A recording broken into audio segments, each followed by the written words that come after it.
This is a Fox News alert. We told you that the National Security Agency has been monitoring this show and the content of Tucker's emails.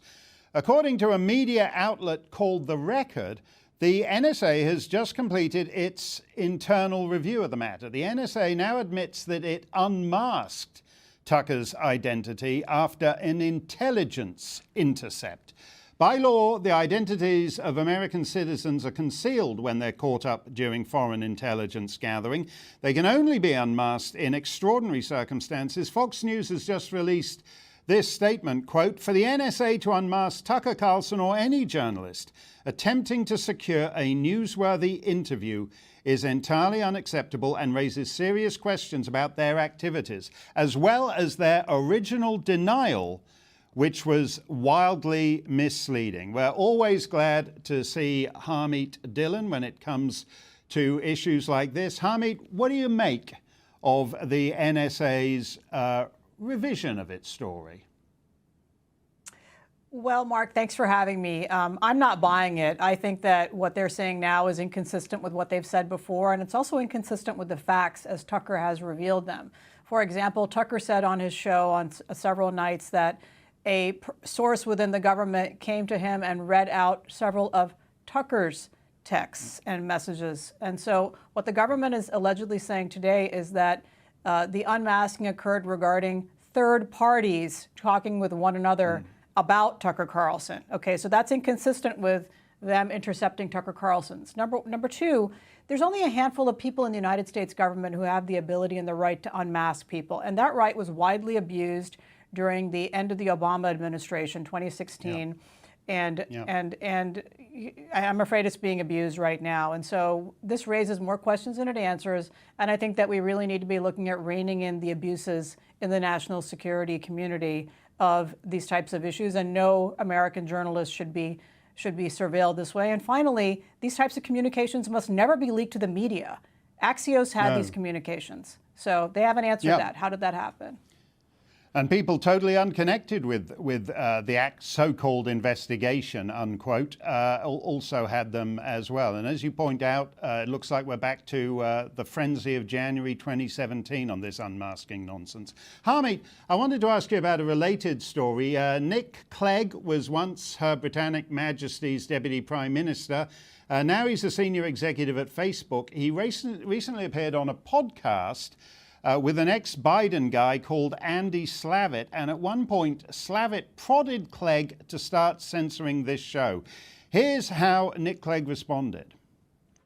And look, on Tucker Carlson, we've I think he and his team don't like it, but we've demoted and labeled a video that he and his team have posted on the Tucker Carlson Tonight Facebook page. I remember there was a report about a teenager's adverse reaction to the vaccine, and we demoted that and labeled it. We didn't remove it, and that gets us into a lot of hot water, because he's a very articulate advocate for his viewpoint, and he's got a lot of ardent supporters, and they kind of say, Facebook shouldn't do that. How dare you?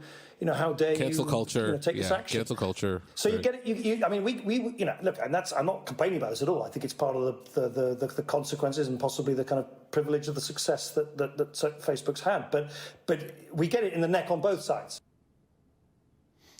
Harmeet, what's your reaction to this so-called demoting? Well, that was very cringe to listen to, how awkwardly Clegg answered those questions in the tradition of Neville Chamberlain, scurrying for favor. And that's a bit unfair to Neville, actually.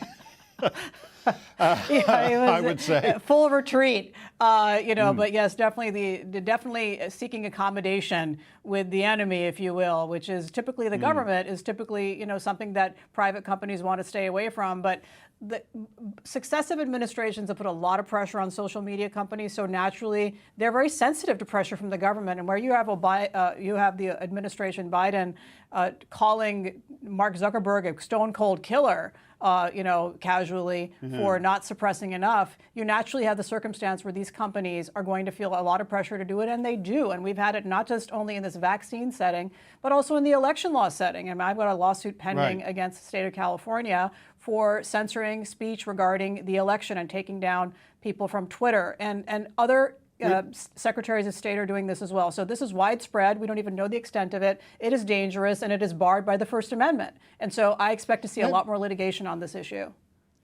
Let me ask you, just sort of stepping back, since you brought up Neville Chamberlain. I mean, the United Kingdom is a much diminished place this day, but still, in normal circumstances, you would not think it normal for a guy to go from deputy prime minister to some junior executive at Facebook as any kind of promotion. Does that fact alone, that Zuckerberg is hiring deputy prime ministers, tell us that Facebook is now actually bigger than most countries, bigger than most governments?